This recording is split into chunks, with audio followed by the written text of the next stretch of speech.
The Cold War did not end. It paused. The warheads are still there. The protocols are still active. The bunkers in many cases are still staffed. What ended in 1991 was a political arrangement, a flag lowering, a press conference, a handshake that meant different things to different people depending on which side of which wall they had spent the previous 4 decades standing on. What did not end were the command structures, the targeting databases, the submarine patrol routes, the launch authorization codes, the dead hand systems, the continuity of government facilities buried under mountains and beneath city streets, the entire administrative architecture of a war that was never declared, but was rehearsed, adjusted, and refined every single day for roughly 45 years. The assumption that the Cold War was a period of relative peace is one of the most durable and most dangerous misunderstandings of the 20th century. It was not peaceful. It was procedurally restrained. Those are not the same thing. What happened between 1947 and 1991 was the construction of the largest, most expensive, most technically sophisticated apparatus for human extinction ever assembled. Both sides built it. Both sides maintained it with extraordinary care. Both sides staffed it with intelligent, disciplined, thoroughly vetted professionals who understood exactly what they were being asked to hold in readiness. And both sides came on multiple occasions that were not publicized and in some cases were not acknowledged for decades within minutes or seconds of using it. Not because of miscommunication in the theatrical sense, not because of villains or madmen, but because systems large enough and complex enough will, under sufficient pressure, generate emergencies that the humans embedded within them cannot fully interpret in real time. That is what the Cold War was. It was a machine that ran for 45 years without stopping. And the most important thing that happened during those 45 years was that the machine did not destroy everything. That outcome was not inevitable. In at least a dozen documented instances, it was accidental. The bunker beneath Washington was not one facility. That is the first thing to understand. The apparatus of continuity of government that was constructed under and around the American capital during the Cold War was a distributed network of hardened sites, command nodes, communication relays, and administrative redundancies spread across a radius of roughly 300 miles, connected by dedicated landlines, encrypted radio channels, and in some cases physical tunnels whose full extent remains classified. What the public came to know, slowly and incompletely, was only the visible surface of a system designed specifically to be invisible. The facility at Raven Rock Mountain in Pennsylvania, officially known as Site R, was one anchor of this network. The Mount Weather facility in Virginia was another. The Greenbrier Resort bunker in West Virginia, which remained active from the late 1950s until a journalist revealed its existence in 1992, was designed to house the entire United States Congress in the event of a nuclear strike on Washington. There were others whose names have not been released. What these facilities shared was a common institutional logic, and that logic was this: the government of the United States had to survive a nuclear attack. Not because survival was possible in any meaningful humanitarian sense.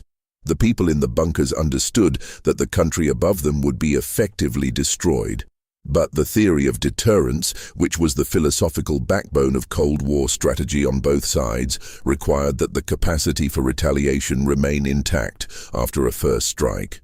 If an adversary could destroy the American government with a single coordinated attack, the deterrent lost its credibility. If the deterrent lost its credibility, the adversary might be tempted to use it. The bunkers, therefore, were not about saving lives. They were about maintaining the mathematical credibility of mutual destruction. They were facilities designed to ensure that even after a catastrophic nuclear exchange, someone with the proper authorization codes would still be alive and properly positioned to order the deaths of tens of millions of people on the other side.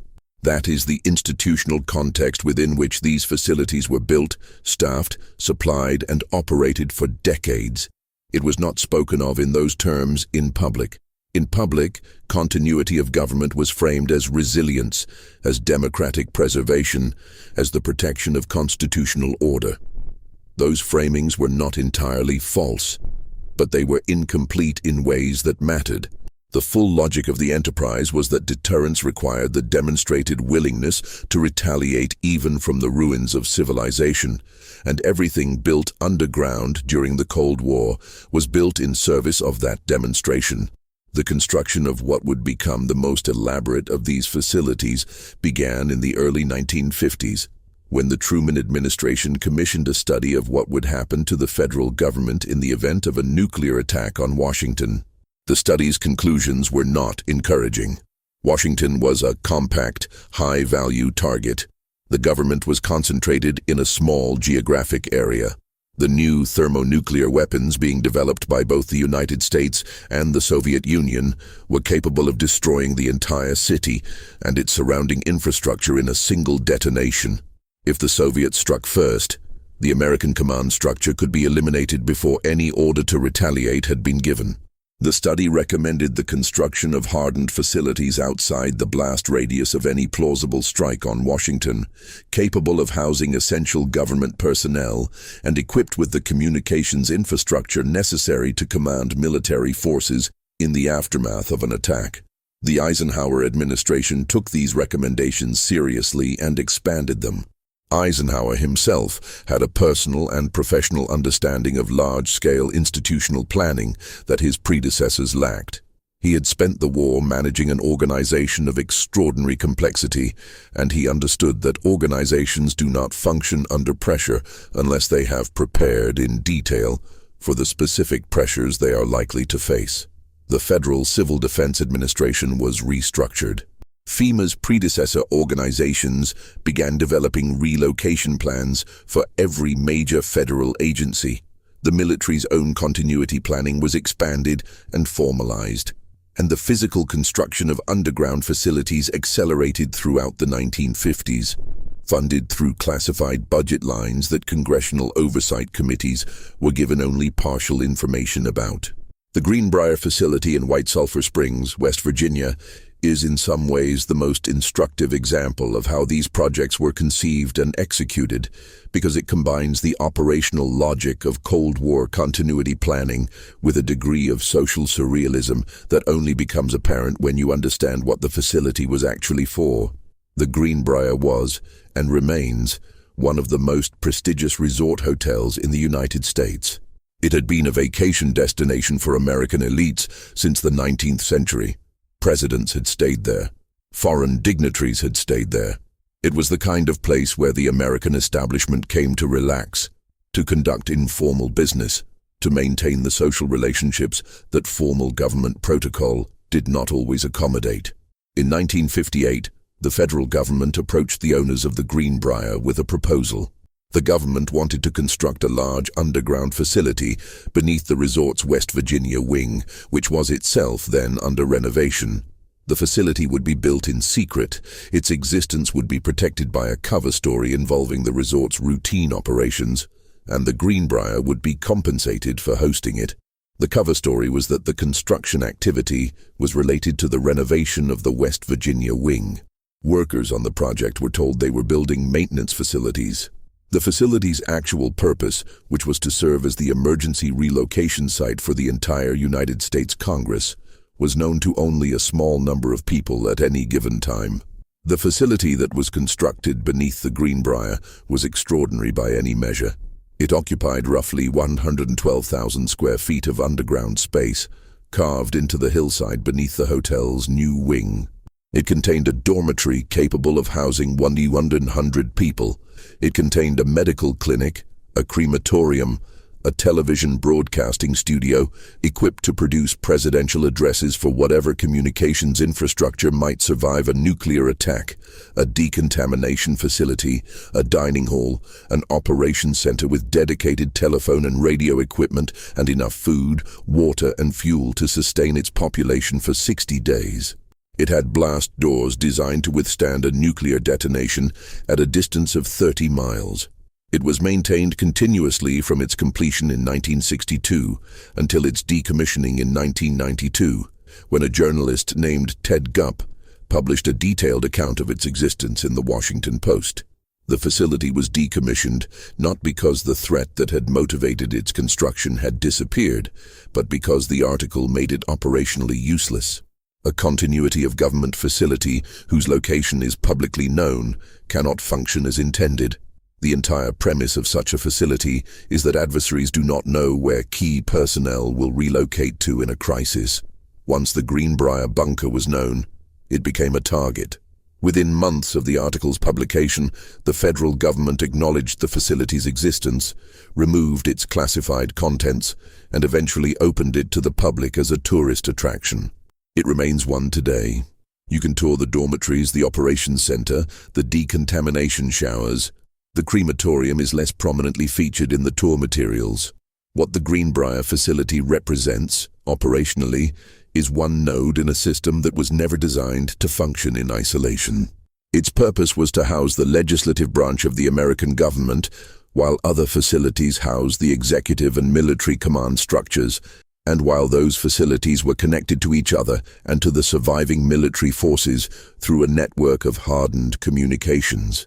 The facility at Raven Rock Mountain, approximately 7 miles from Camp David in Pennsylvania, served as the Pentagon's alternate command post. It was operational by 1953 and has been continuously upgraded since.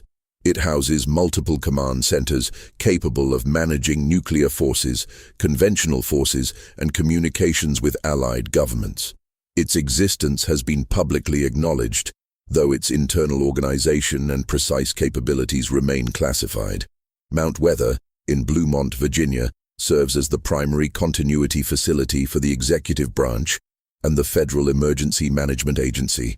It became briefly public during the 1970s after a commercial airliner crashed near the facility and investigators disclosed its location, but the full scope of its operations has never been officially described. What is known is that it contains living quarters, communications facilities, and administrative infrastructure capable of sustaining a shadow government for an extended period. Personnel assigned to Mount Weather in the event of a crisis were to constitute a functioning federal government with the legal authority to administer the country's surviving population and resources. The legal framework underpinning these arrangements was itself remarkable and remarkably little known.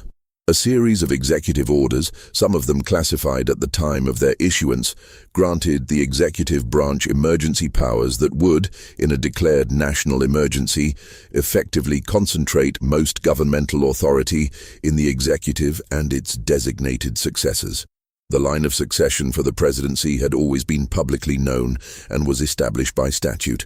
But the line of succession for the cabinet, for agency heads, for military command authorities, had been elaborated in classified documents into chains of designated alternates that extended far enough down the organizational hierarchy to ensure that someone would survive to exercise authority even in a catastrophic scenario. The people in those designated positions were briefed on their roles, trained in their responsibilities, and in some cases periodically relocated to hardened facilities for exercises designed to rehearse the scenario they hoped never to face. This administrative apparatus did not develop overnight, and it did not develop in response to a single event. It grew incrementally through a series of policy decisions, each of which seemed reasonable in the context of the threat environment at the time it was made, and which collectively produced a system of extraordinary scope and complexity. The logic of each individual step was unassailable. Of course, the government needs a backup communications system. Of course, key personnel should have designated successors. Of course, those successors should be trained. Of course, the facilities housing them should be hardened against physical attack. Of course, the facilities should be supplied for extended operations. Of course, the supply chains should be independent of civilian infrastructure that might be disrupted in a crisis. Each step followed from the previous step with perfect institutional logic, and the endpoint of that logic was an underground government, staffed and supplied and ready, whose primary purpose was to manage the aftermath of a nuclear war. The Soviet equivalent of this apparatus was, if anything, more extensive and more deeply integrated into the Soviet state's administrative structure. The Soviet system of deep underground facilities, known in various Western intelligence assessments by several designations, included command bunkers beneath Moscow, relocation facilities for the Soviet leadership distributed across the country's vast interior, and a hardened communications network designed to function after a nuclear exchange. The Soviets also developed what became known in Western intelligence circles as the dead hand system, or perimeter, which was a semi-autonomous nuclear launch system designed to ensure that the Soviet Union could retaliate even if its entire leadership had been destroyed in a first strike. The system's existence was suspected by American intelligence for years and was confirmed only after the Soviet collapse, when Russian officials and engineers began discussing it publicly. The logic of the dead hand system is worth dwelling on, because it represents a kind of endpoint of Cold War institutional thinking. The premise was this: the Soviet leadership understood that a sufficiently large American first strike could eliminate the Soviet military command before any launch order could be given. If that happened, the deterrent would fail. The retaliation that was supposed to make a first strike unthinkable would never come. To address this, Soviet engineers developed a system that could, under specified conditions, authorize and execute a nuclear launch without human input from the surviving leadership. The system monitored seismic activity, radiation levels, communications traffic, and other indicators of a nuclear attack. If those indicators crossed certain thresholds and the system determined that it had lost contact with the Soviet leadership, it would activate a communication rocket that would broadcast launch orders to nuclear forces across the Soviet Union, enabling, or in some configurations, directly executing a massive retaliatory strike. The system required a human to arm it in the first place. It was not, in that sense, fully autonomous. But the humans who armed it were not the humans who would decide whether to use it. Once armed and under the conditions it was designed to respond to, it would function without further human authorization. The people at the monitoring stations, the engineers who had designed it, the military officers who understood its parameters, knew that if the conditions were met, the rockets would fly. They had built it that way on purpose.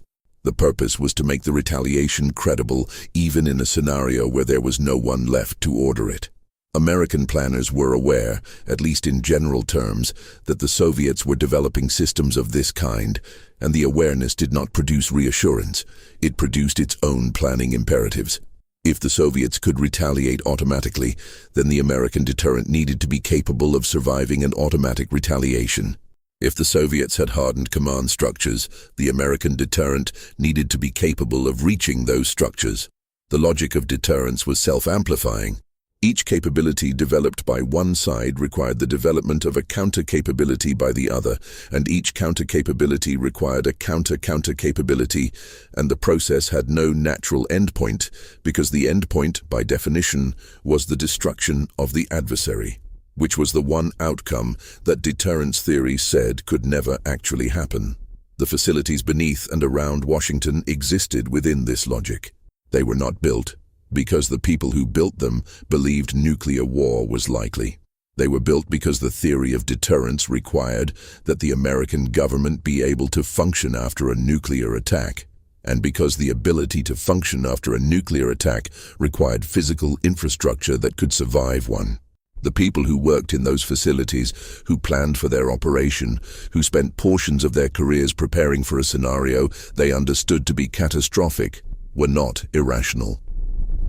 They were applying a rigorous and internally consistent logic to a situation of genuine danger. The irrationality, if that is the right word, was in the system as a whole, not in any of its individual components. There were moments when the system's potential for catastrophic error became visible, and those moments are worth examining in detail because they illuminate how the controlled, procedural machinery of Cold War deterrence could generate conditions for accidental war. The most extensively documented of these moments involve the early warning systems on both sides, which were designed to provide warning of an incoming nuclear attack and were, on multiple occasions, wrong. The American early warning system went through several generations during the Cold War. The earliest systems, developed in the late 1940s and early 1950s, were radar networks designed to detect Soviet bombers approaching American airspace over the Arctic. As Soviet missile capabilities developed in the late 1950s, new systems were added to detect ballistic missiles, which traveled on different trajectories and at different speeds than aircraft. The Ballistic Missile Early Warning System, or BMEWS, was constructed at 3 sites in Thule, Greenland, in Clear, Alaska, and in Fylingdales, England, and became operational in the early 1960s. It was designed to provide approximately 15 minutes of warning before a Soviet missile strike on the continental United States. 15 minutes sounds like a short time, and it was. But within the operational logic of the Cold War, 15 minutes was enough time for a number of things to happen. The president or his designated successor could be notified. The president could consult with advisors. The president could decide whether to authorize a retaliatory launch. The authorization codes could be transmitted. The missiles could be launched.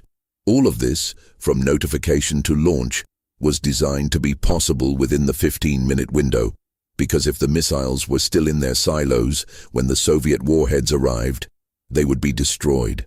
The operational logic of the American nuclear posture in the 1960s and 1970s was significantly shaped by this timeline. Decisions that would kill hundreds of millions of people were expected to be made, in many scenarios, within 15 minutes. The system generated false alarms. This was not a design failure in any simple sense.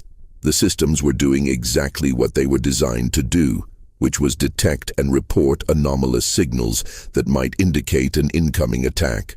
The problem was that the world contains many anomalous signals, and not all of them are incoming attacks.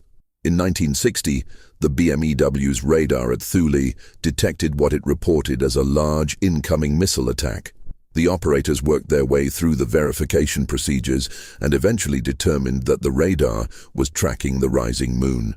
The angle of the moon's reflection off the radar had produced a signature that the system interpreted as a large number of incoming ballistic missiles.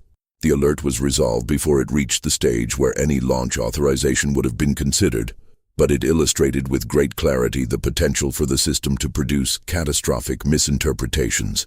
In 1979, a training tape containing a simulated Soviet nuclear attack was accidentally loaded into the operational computers of NORAD, the North American Aerospace Defense Command. The tape generated what appeared to the system as an actual attack. Personnel at multiple command sites received alerts indicating that hundreds of Soviet missiles were inbound. The National Security Advisor was awakened. Senior military officials were notified. The watch officer at the NORAD command center had approximately 3 minutes to determine whether the alert was real before it would need to be escalated further. The alert was identified as a false alarm before it reached the presidential level, but the incident produced a comprehensive review of the procedures for verifying attack alerts, and the review found that the verification procedures themselves were insufficiently robust. The following year, in 1980, a faulty computer chip produced another false alert at NORAD. This time, the alert went further up the chain. Personnel were notified at multiple levels of the command structure. B-52 bombers at some bases were started and prepared for launch. The president was not notified, but the incident was serious enough that it resulted in further reviews of the verification system and further adjustments to the alert procedures. The chip had cost 46 cents. The Soviet system generated its own false alarms, and the most consequential of them occurred in September 1983, in the context of a period of extraordinary tension between the superpowers. Earlier that year, the Soviet Union had shot down Korean Airlines Flight 007 after it strayed into Soviet airspace over Sakhalin Island, killing all 269 people aboard. The Reagan administration had responded with intense rhetorical pressure. American forces had conducted a series of exercises near Soviet territory that Soviet military planners interpreted as potentially preparatory to an attack. NATO was preparing to deploy new intermediate-range missiles in Europe. The Soviet leadership, already paranoid in ways that Western observers tended to underestimate, had become genuinely uncertain about American intentions. There was serious discussion within the Soviet military and intelligence apparatus about whether the United States might be preparing a nuclear first strike. In this context, on the night of September 26, 1983, Lieutenant Colonel Stanislav Petrov was the duty officer at Serpukhov 15, the Soviet command center responsible for monitoring the early warning satellite network. Shortly after midnight, the system reported the launch of an American intercontinental ballistic missile headed for the Soviet Union. Then it reported a second, then a third, a fourth, a fifth. The system was indicating a limited American first strike, exactly the kind of attack that Soviet military doctrine identified as the most dangerous scenario, because a limited strike might be intended to destroy Soviet retaliatory capability before a follow-on strike arrived. Petrov had a decision to make, and he had very little time to make it. His orders and the protocols of his position were clear. If the system reported an attack, he was to report it up the chain of command immediately.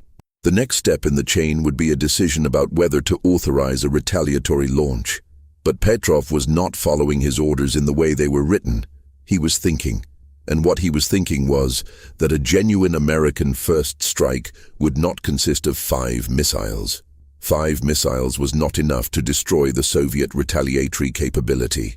If the Americans were going to strike first, they would strike with everything, or at least with enough to eliminate the Soviet ICBMs before they could be launched. 5 missiles made no sense as a first strike, and the system had been showing false alarms before, though not of this scale. The system was new, the satellites were new. He was not confident in them. He reported the alert as a malfunction. He was right. The satellites had been registering sunlight reflecting off high-altitude clouds in a way that their detection algorithms interpreted as missile launches. There was no attack. But if Petrov had followed his orders precisely and reported the alert as a genuine attack, the chain of events that would have followed is not fully predictable. What is known is that the Soviet military was at an elevated state of alert, that the Soviet leadership was in a state of genuine anxiety about American intentions, and that a report of 5 incoming American missiles arriving at that moment would have been taken seriously. Whether it would have resulted in a retaliatory launch cannot be known with certainty. What can be known is that the conditions that night were not favorable to calm deliberation. Petrov was not celebrated for what he did. He was initially reprimanded. The reprimand was later withdrawn, and much later in his life, he received a number of civilian awards from organizations in the West that had come to understand the significance of his decision. But within the Soviet military system, his action was irregular. He had substituted his own judgment for the system's report. That was not what the system was designed for. The system was designed to remove individual judgment from the most time-critical decision in the chain of command, precisely because individual judgment under stress and time pressure was considered unreliable. Petrov had demonstrated that individual judgment in that instance had been correct, but he had also demonstrated that the system as designed depended on the assumption that the technology generating its inputs was reliable, and that assumption had been wrong. The tunnel network beneath Washington, whose existence was acknowledged gradually and incompletely throughout the Cold War and after, represented a different kind of institutional problem. The tunnels were built for a variety of purposes, including some that were publicly known, such as the provision of utilities and the construction of the metro system, and some that were not publicly discussed, such as the provision of secure evacuation routes for senior government personnel. The intersection of public infrastructure and classified function was a persistent feature of Cold War continuity planning in Washington, and it produced a geography of the city that official maps did not fully represent. The existence of a tunnel connecting the White House to the Treasury building had been known since the 19th century. More elaborate tunnel networks were constructed during and after World War II, and the construction of Washington's metro system in the 1970s and 1980s created additional opportunities for the integration of classified infrastructure with public transportation. The full extent of the tunnel network beneath Washington has never been publicly described by any government agency. What has been described in declassified documents and in the accounts of former government officials is consistent with the existence of a system more extensive than any single publicly acknowledged installation. The Presidential Emergency Operations Center, located beneath the east wing of the White House, was one component of this system. It was used on September 11, 2001, when Vice President Dick Cheney was evacuated there following the attacks on New York and Washington. Cheney's account of that day, and the accounts of others who were with him, provides one of the few public descriptions of the facility in operation. What the accounts convey is a functioning command center, connected to the military chain of command, capable of receiving real-time intelligence and issuing orders. Cheney was in that facility for hours on September 11th, receiving reports about the ongoing attacks, consulting with the president by phone, and authorizing military responses. The facility worked as it was designed to work, in a crisis, on a day when the threat was not nuclear, but when the institutional logic that had produced the facility was the same logic that had animated Cold War planning for decades. The connection between Cold War continuity planning and the response to September 11th is worth noting because it illustrates the degree to which the institutional infrastructure built for one threat persisted and adapted to serve another. The bunkers, the protocols, the lines of succession, the hardened communications, the evacuation plans, the designated relocation sites, all of these had been developed in the context of a nuclear threat from the Soviet Union. They were designed for a threat that had, by 2001, been officially declared over for a decade. And yet there they were, functional and staffed and ready, on a day when a different kind of catastrophe unfolded. They had not been dismantled when the Cold War ended. They had been maintained, upgraded in some cases, and adapted to new threat frameworks. The logic that had built them was durable enough to outlast the specific threat that had originally motivated it. This durability was not accidental. The people and institutions responsible for continuity of government planning had a professional and institutional interest in the continuation of the programs they managed. This is not a cynical observation. It is a structural one. Bureaucracies tend to persist. Programs with dedicated funding tend to continue. Personnel with specialized training in a particular domain tend to advocate for the continuation of that domain's relevance. The Cold War apparatus of continuity planning was maintained after the Cold War ended, partly because the people responsible for it believed genuinely that the threats it addressed had not disappeared, only changed form, and partly because the institutional momentum of 45 years of planning and construction and staffing and funding is not easily reversed. The facilities at Raven Rock and Mount Weather are still operational. They have been upgraded multiple times since their initial construction. They receive regular maintenance and staffing and exercise. The PEOC beneath the White House is still functional. The continuity of government frameworks developed during the Cold War have been revised and expanded under successive administrations, most significantly after September 11th, when Presidential Decision Directive 51 and related classified documents established a comprehensive framework for continuity of government and operations that built explicitly on the Cold War precedents. The content of those documents has not been fully disclosed. The nuclear arsenals that gave the bunkers their reason for existing are still there as well. Both the United States and Russia maintain thousands of nuclear warheads. Hundreds of those warheads are deployed on ballistic missiles that remain on alert, capable of being launched within minutes of an order. The alert posture that characterized Cold War nuclear forces has been partially stood down, but not eliminated. The submarines that prowl the world's oceans carrying ballistic missiles are still there. The bombers that were once kept airborne around the clock are no longer routinely airborne, but they can be made so quickly. The early warning systems, updated and expanded, are still watching. The command and control architecture built to manage nuclear forces under combat conditions is still in place. In the years immediately after the Soviet collapse, there was genuine discussion within policy communities about the possibility of substantially reducing the alert status of nuclear forces. The logic was straightforward. With the Cold War over, The scenario that had made high alert status necessary, namely the possibility of a surprise Soviet first strike that would destroy American retaliatory capability if forces were not kept ready to launch immediately, was no longer operative.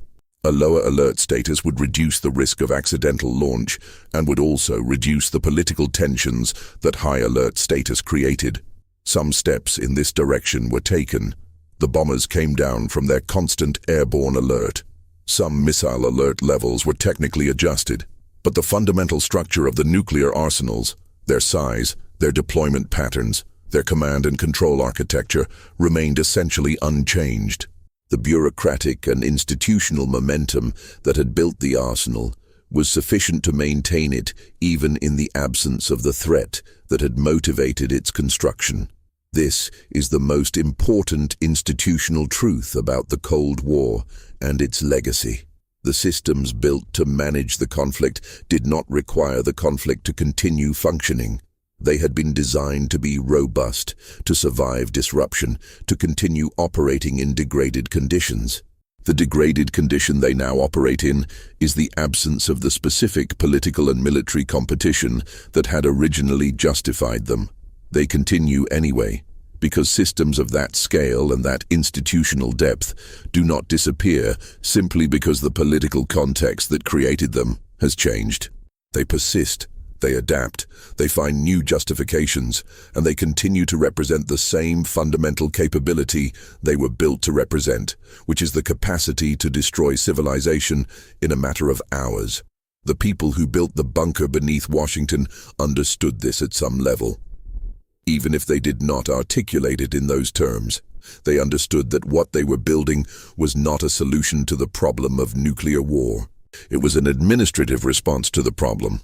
An acknowledgement that the problem could not be solved, and that the best available alternative was to manage it, to contain it within institutional frameworks, to ensure that even in the worst case there would be enough organizational structure surviving to maintain some form of governmental authority. Whether that governmental authority would have anything meaningful to govern in the aftermath of a large nuclear exchange was a question that the planners did not dwell on publicly. The facilities were sized and supplied for 60 days, or 90 days, or some similar period. What happened after those 60 or 90 days, when the food and water ran out and the survivors in the bunkers had to emerge into whatever remained of the world outside, was not addressed in the planning documents. The gap between the scale of the problem and the scale of the institutional response to it was one of the defining characteristics of Cold War strategic planning. The problem was the potential extinction of organized human society. The response was administrative. Committees, protocols, facilities, procedures, lines of succession, communication systems, exercises. The administrative response was real, serious, and in some cases technically sophisticated. It was also fundamentally inadequate to the scale of the problem it was addressing, and everyone involved in the planning knew it. The bunkers could not save the country. They could save some percentage of the government, which could then exercise authority over some percentage of the surviving population, which might or might not be enough to maintain the political and social structures that had given the government its legitimacy in the first place. The planners planned anyway, because planning was what institutions do, and because the alternative to planning was an acknowledgement that the problem was beyond institutional management, which was not an acknowledgement that any institution could make and continue to function. The classified history of these facilities, to the extent that it has been reconstructed from declassified documents, congressional testimony, and the accounts of former participants, is a history of institutional competence in the service of an institutionally unacknowledgeable goal. The people who built and maintained the bunkers were, by all accounts, serious and capable professionals. The facilities themselves were, within their design parameters, well constructed and well maintained. The planning processes that produced them were thorough and regularly updated. And the goal of all this institutional competence, the thing that all the seriousness and capability was ultimately in service of, was the management of a scenario in which a large fraction of the human population of the Northern Hemisphere would be killed within hours of the scenario's commencement. The Cold War produced a literature of strategic analysis that attempted to reason about this scenario with scholarly rigor. Game theorists, economists, physicists, military historians, and political scientists all contributed to a body of work that applied analytical frameworks to the problem of nuclear deterrence. Some of the most eminent academic minds of the mid-20th century spent significant portions of their careers working on these questions, often in close relationship with the government agencies that were responsible for nuclear policy. The work was serious and in many ways impressive. It also had a quality that participants occasionally acknowledged in private and rarely acknowledged in public, which was that the conclusions it reached depended heavily on assumptions about human behavior under extreme stress that the research could not verify and that historical experience suggested were optimistic. The assumption, central to most versions of deterrence theory, was that decision-makers under the pressure of an unfolding nuclear crisis would behave in ways that were predictable, rational, and consistent with their pre-stated doctrines. The assumption was that the command and control systems would function as designed. The assumption was that the information available to decision-makers would be accurate and timely. The assumption was that decision-makers would have time to think. The evidence from the actual crises of the Cold War, the Cuban Missile Crisis of 1962, the Arab-Israeli War of 1973, and the nuclear alert it prompted, the various false alarm incidents, the operational accidents, suggests that these assumptions were frequently wrong. Decision-makers in crises operated on incomplete and sometimes actively incorrect information. Command and control systems generated ambiguous or false alerts. Time pressure was often extreme. The behavior of the other side was routinely misread. The Cuban Missile Crisis is the most thoroughly studied of the Cold War's near catastrophes, and the historiography of the crisis has been progressively revised as new information has become available. The initial accounts, based on the recollections of the American participants and written in the years immediately after the crisis, presented the crisis as a contest of will and strategy in which the Kennedy administration's careful, measured response had successfully coerced the Soviet Union into withdrawing its missiles. Later accounts, incorporating Soviet and Cuban documents and the testimony of participants from all three governments, presented a more complicated and much more frightening picture. The crisis was closer to nuclear war than any of the major participants realized at the time. On October 27, 1962, the day that came to be known as Black Saturday, multiple incidents occurred simultaneously that, taken together, represented a degree of danger that the decision-makers at the top of both governments were not fully aware of. A U-2 reconnaissance aircraft strayed into Soviet airspace over Siberia, prompting Soviet fighters to scramble and American fighters armed with nuclear-tipped air-to-air missiles to be scrambled in response. Another U-2 was shot down over Cuba by a Soviet surface-to-air missile battery. An American destroyer was dropping practice depth charges on a Soviet submarine near the quarantine line, unaware that the submarine was carrying a nuclear torpedo and that its commander, running low on battery power and unable to communicate with Moscow, had considered using it. The submarine's political officer had to argue the captain out of firing. The executive officer, Vasily Arkhipov, refused to authorize the launch. The torpedo required the agreement of all three senior officers to fire. Arkhipov said no. The American decision-makers did not know about the submarine and its nuclear torpedo. They did not know how close the situation had come. They knew about the U-2 shoot-down and the other incidents, and those were alarming enough. But the submarine incident, which in retrospect represented perhaps the single closest approach to nuclear war during the entire Cold War, was invisible to the American decision-making process. The near miss occurred at a level of the command structure that was entirely below the presidential decision loop. It was resolved not by presidential wisdom or strategic calculation, but by the personal decision of a naval officer whose name most people did not learn for decades. This pattern of catastrophe being averted not by the systems designed to prevent it, but by individuals acting outside or at the margins of those systems, is one of the most consistent findings of the historical literature on Cold War near misses. The formal systems, the protocols, the alert procedures, the command and control architectures were designed on the assumption that the relevant decisions would be made by the people at the top of the command hierarchy, with access to accurate information and with time to deliberate. What the actual crises produced was a series of situations in which the decisions that mattered were made by people much further down the hierarchy, with incomplete information, under extreme time pressure, and often without clear authorization from above. Stanislav Petrov decided on his own that the satellite alert was a malfunction. Vasily Arkhipov decided on his own that the nuclear torpedo should not be fired. These were decisions with potentially civilization-ending consequences, and they were made by individuals exercising personal judgment in situations that the formal systems around them were not adequately handling. Both decisions happened to be correct. There is no particular reason to believe that the next individual placed in a comparable situation will also make the correct decision, or even that the situation will be one in which there is a clear, correct decision to be made. The bunker beneath Washington was built on a different set of assumptions.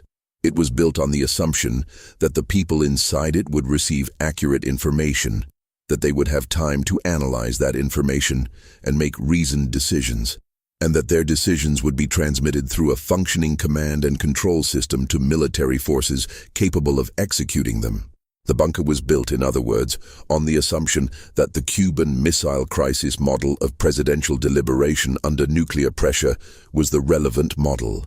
The evidence suggests that this assumption was often not operative in the actual conditions of Cold War crises, and that the relevant model was more often the Petrov model or the Arkhipov model, in which an individual well below the top of the command hierarchy had to make a consequential decision alone, quickly, and without adequate information. The bureaucratic response to this discrepancy was to design better systems. The hotline between Washington and Moscow, established in 1963 in the wake of the Cuban Missile Crisis, was intended to ensure that the two governments could communicate directly and quickly in a crisis, reducing the risk of misunderstanding and miscalculation. It was upgraded multiple times during the Cold War and remains in operation. The agreement to notify each other in advance of missile test launches, negotiated in the 1970s, was intended to reduce the risk that a test launch would be misidentified as an attack. The various arms control agreements, SALT I, SALT II, START I, START II, the INF Treaty, were intended to reduce the overall level of nuclear risk by limiting the size and types of the arsenals on both sides. Each of these measures was a genuine effort to reduce the probability of nuclear war, and each of them contributed to a reduction in some specific category of risk. None of them addressed the fundamental structural problem, which was that the deterrence architecture required both sides to maintain large, ready, hair-trigger forces, and that forces of that size and that readiness, embedded in command and control systems of that complexity, operating in an international environment of that level of tension, would periodically generate situations that looked, to someone embedded in the system, like the beginning of a nuclear attack. The measures reduced the frequency and severity of those situations, but did not eliminate them. The system's architecture guaranteed that they would continue to occur. The specific geography of the bunker network around Washington reflected the targeting doctrine of Soviet nuclear planning. Washington was identified as a primary target in every version of Soviet nuclear war plans that has been examined since the Soviet collapse.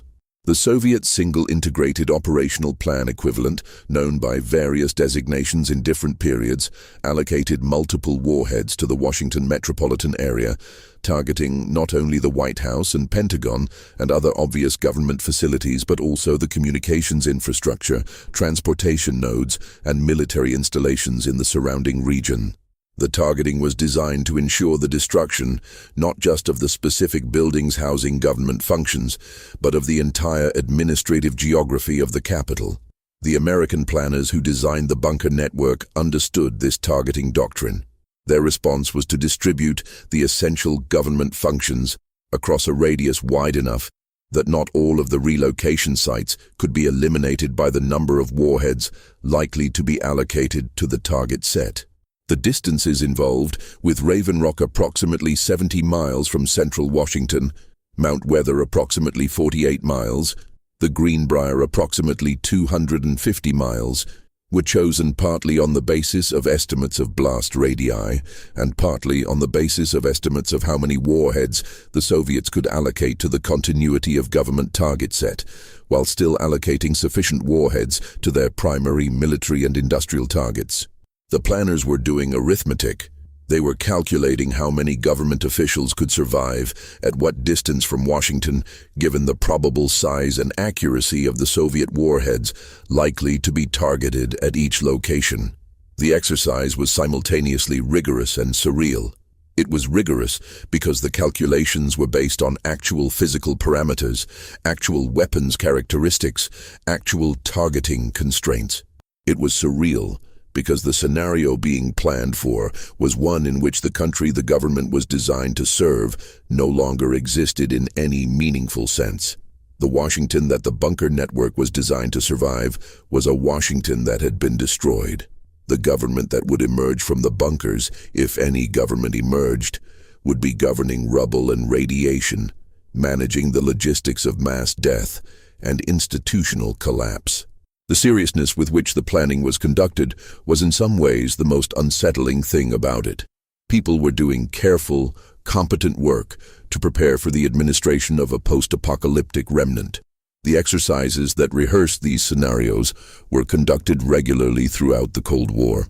Federal agencies participated in continuity exercises that took them through the process of relocating to alternate facilities, establishing communications with the designated alternate command structures, and conducting the basic administrative functions of government in a degraded environment. The exercises were classified, and their results were not publicly disclosed. Former participants have described them as sobering, in the specific sense that the exercise of actually trying to conduct government business from an underground facility with restricted communications and a scenario in which Washington has been destroyed tends to clarify very quickly how much of what government does depends on infrastructure and personnel and institutional memory that would not be available in that scenario. The exercises also clarified something else, which was that the 60-day supply assumption built into most of the facilities was in significant tension with the actual timeline of recovery from a large nuclear exchange. 60 days was enough time to outlast the initial emergency, the fallout, the acute phase of the disaster. It was not enough time to rebuild anything. The country above the bunkers would, after 60 days, still be largely non-functional. The question of what the government would do on day 61 was not one that the planning documents answered with any specificity. The plans assumed that the situation would be managed, that decisions would be made, that authority would be exercised. They did not describe in any detail the actual social and physical conditions under which that authority would be exercised, or the mechanisms by which it would be recognized and obeyed by a surviving population that had just experienced the destruction of everything familiar. This gap in the planning was acknowledged by some participants and dismissed by others as beyond the scope of the planning exercise. The planners were responsible for keeping the government functioning during the acute phase of the emergency. What happened in the recovery phase was someone else's problem. The delegation of responsibility to future planners who would have to work in conditions no one had experienced was one of the institutional mechanisms by which the full implications of the planning were kept at a manageable distance from the people doing the planning. The Soviet Union's approach to the same problem was in some respects more comprehensive and in other respects more honest about its limitations. The Soviet system of civil defense was more extensive than the American equivalent, reflecting partly genuine ideological commitments to mass participation in national defense, and partly the Soviet state's habit of large-scale mobilization programs. Soviet civil defense included extensive public shelter programs, mandatory civil defense training in workplaces and schools, and a national organization responsible for coordinating civil defense activities. Whether any of this would have been effective in a large nuclear exchange was a question that Soviet analysts examined with by Western accounts, somewhat more candor than their American counterparts. The general conclusion of Soviet civil defense planning appears to have been that a large nuclear exchange would cause casualties on a scale that no civil defense program could meaningfully address, and that the primary value of the civil defense infrastructure was its political and symbolic function rather than its practical protective value. The American position on civil defense was less consistent across different administrations and different periods. There were phases when the federal government invested substantially in public civil defense, constructing and designating fallout shelters, distributing civil defense materials, running public information campaigns about nuclear survival. There were phases when the consensus was that civil defense was either impractical or strategically counterproductive, on the theory that effective civil defense might make a government more willing to accept the risk of nuclear war by reducing its estimate of the casualties it would suffer. The debate about civil defense was in many ways a proxy debate about whether nuclear war could be survived and whether survival planning was a legitimate enterprise or a form of denial about the actual consequences of the weapons that both sides had built. The bunkers themselves took no position in this debate. They were physical facts. They were built. They were maintained. The people assigned to them did their work. The exercises were conducted. The supplies were rotated. The communications equipment was tested and upgraded. The planning documents were revised. All of this happened regardless of which theoretical position about the survivability of nuclear war happened to be predominant in any given period of strategic debate. The institutional machinery of continuity planning operated with a kind of bureaucratic independence from the political and strategic arguments that surrounded it. The arguments might change the framing of the program, its public presentation, its budget, its stated objectives. They did not change its fundamental character, which was the preparation of a specific group of people to continue exercising governmental authority in a specific set of circumstances that everyone involved understood would be catastrophic. In the late stages of the Cold War, the Reagan administration significantly expanded and formalized the continuity of government apparatus.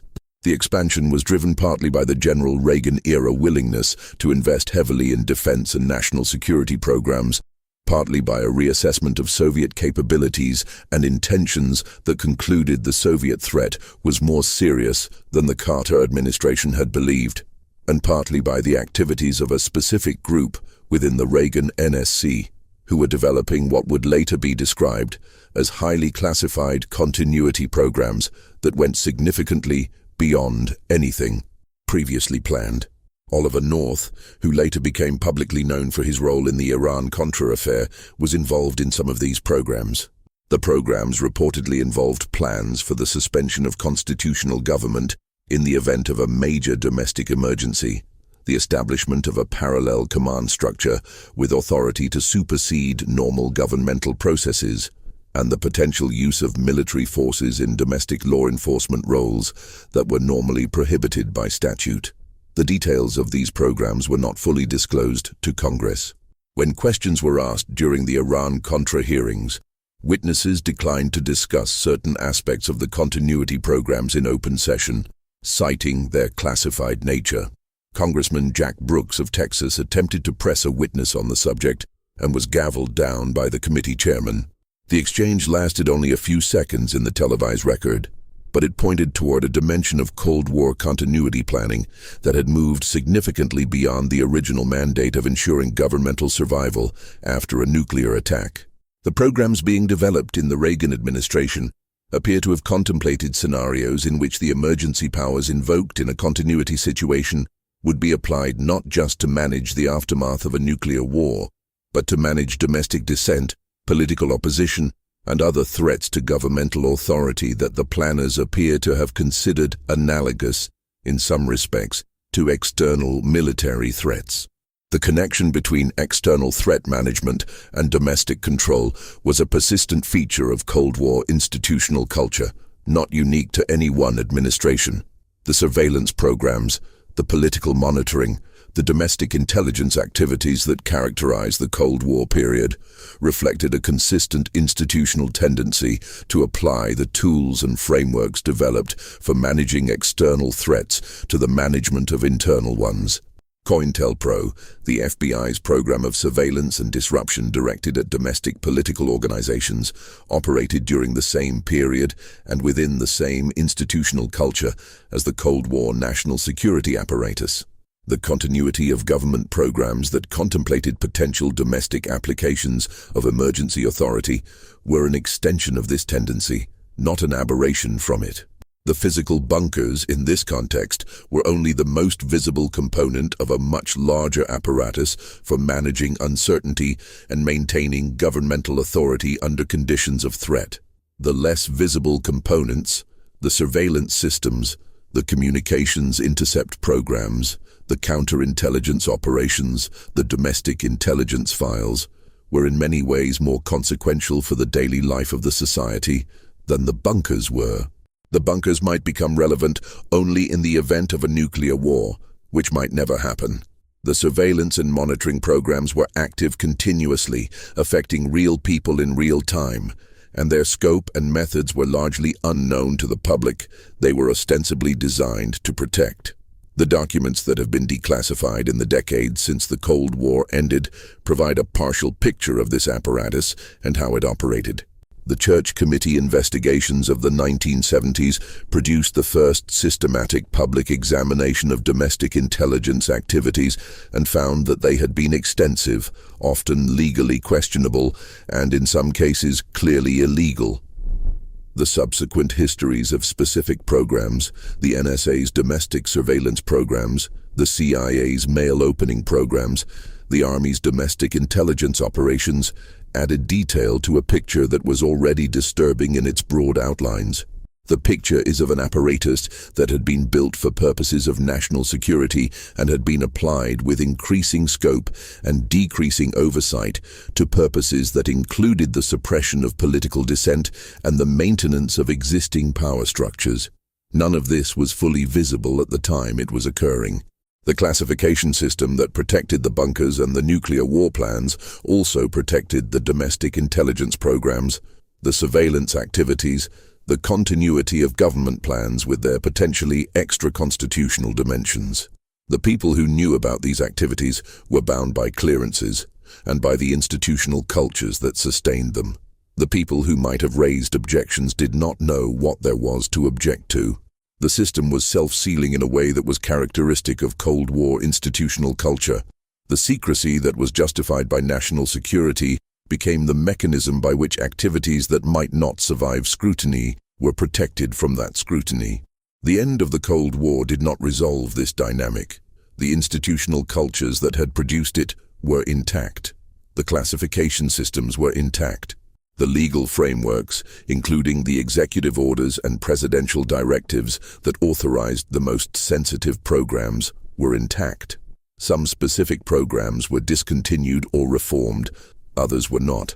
Others were adapted, as the continuity of government programs were adapted, to new threat frameworks that emerged after 1991, particularly after September 11, 2001. The apparatus built for one threat persisted and found new purposes, as apparatuses of that scale and institutional depth tend to do.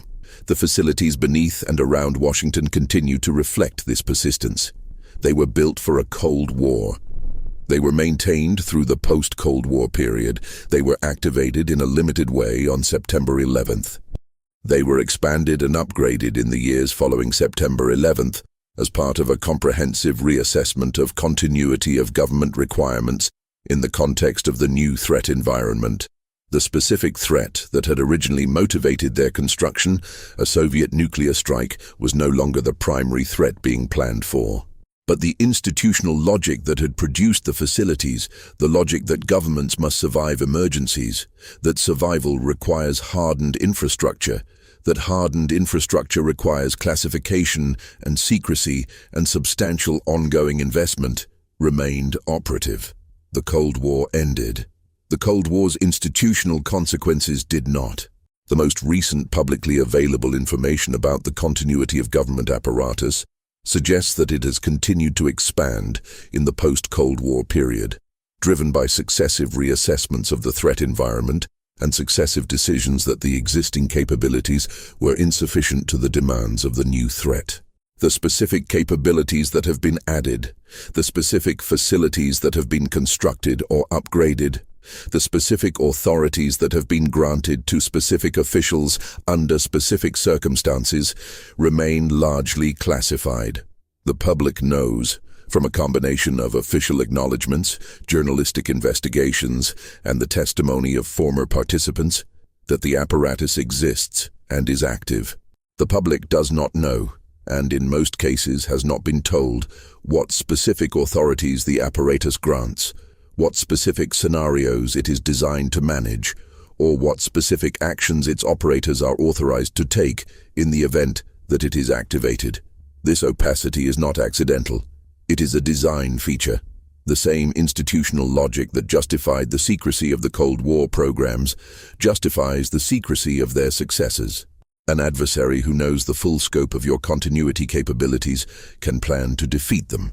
A population that knows the full scope of the emergency authorities built into its government's continuity plans might ask questions about those authorities that the government is not prepared to answer publicly. The secrecy serves both purposes simultaneously: the operational purpose of protecting genuinely sensitive capabilities and the political purpose of preventing scrutiny of authorities whose breadth might generate controversy.